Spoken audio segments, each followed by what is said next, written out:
We were talking earlier before the show began about the kind of incomprehension in somebody's face, and you're trying to describe what is to you a very simple situation. Right. You know, like people don't like going to jail, and you see the man's face, and he looks astonished. What? People don't like going to jail, and then you pull back. You know, does that really go on? And you live with this all your life, and what you watch is that he knows it, really. He doesn't think that you know it. He doesn't think anybody will tell him. And if it comes in, as we were saying earlier, if he allows that to enter into his guts, he's a very different person. He may be, he may explode. He doesn't know what will happen if he allows this apprehension of someone else's experience to enter into him. Right. Because he's perpetuating his experience. And this is the crisis of the age. This is what Malcolm really meant when he said that white is a state of mind. Okay. You know. I won't argue that. On a certain level, because I tend to be parochial, for one thing, and I tend to care about Afro-Americans, which I would define as the sons and daughters of slaves and slave owners. Mm-hmm. You know what I mean? Mm-hmm. I have. That doesn't, by the way, sound very parochial to me. It's very parochial because I don't care about my third-row brothers and sisters and things like that I'm sure I should. But as we... You mean you're responsible for a certain situation? I just can't deal with it. Yes, I know. think that if everybody dealt with their own little situation, yes. if I deal with my block and you deal with your block, we'll have two good... And Malcolm said that too. Yeah. So when we deal with white as being like a state of... Well, Malcolm said everything, which I would grant. I mean, really? he encompassed. But as we begin to try to deal, you know what I mean, with the world, we find that a lot of things break down. And we find that frequently a white face goes with a white mind. Mm-hmm. Occasionally, a black face goes with a white mind. Mm-hmm. Very seldom, a white face will have a black mind. But we find the frequent situation is a white face has a white mind. Yeah, but you know what I mean? So for the few mistakes that you would make, it's unfortunate. No, I know. You know, I wouldn't. To me, it's unfortunate. I wouldn't argue that at all. Yeah. No, I wouldn't argue that at all. No, it doesn't make any difference to me. As I said once somewhere, you know, that a cop is a cop. Well, cops are white. And you know, and he may be a very nice man, but I haven't got the time to figure that out. You know, all I know is he's got a uniform and a gun. You know, and I have to relate to him that way.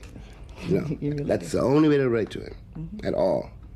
Because one of us is going, one of us may have to die. One of us, you know, in New York, there's a big campaign going on to humanize the policeman, and they have billboards upstate, and they have a picture of a big cop bending over this little blonde girl.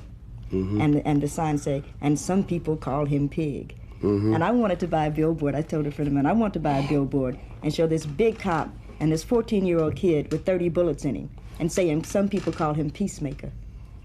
You know? You ought to do one thing. One thing Lorraine Hansberry said, get this photograph. When we had that famous meeting with Bobby Kennedy, Lorraine said to Bobby, who was also dead. Everybody's dead. You know. Lorraine said to Bobby, in answer to something about black manhood. Jerome Smith had been talking about black men. And Lorraine said she wasn't worried about black men because they'd done very well, all things considered. She was very proud of them. But she told Bobby, she said, I'm very upset about the state of that civilization which produced that photograph of that white cop in Birmingham standing on that black woman's neck. Yeah. You know. Yeah. What does that say for white manhood? But again, that's a moral position. Well, you follow what I mean by yeah, moral? I do. That means that we're on top of the situation by being on bottom. And many of us would like to see it the other way around. I'm not quite that romantic, or even if you want to use the word moral, quite that moral. I simply know, I think I know. You know, look, I'm not a financier. You know, I'm not a banker. I'm not a practical man, so to speak. You know, and what I am. And I know the choices I've had to make in my own life to be able to shave in the morning, to look myself in the face in the morning. Now, I'm not so moral as to sit here and say that if somebody had a gun pointed at my brother's head, that I would pray for him, you know. I'm not about to tell you, you know, that... Excuse me. that I'm lighting candles every day and every night for the soul of J. Edgar Hoover. You know, Yeah. on one level, I'm not moral at all.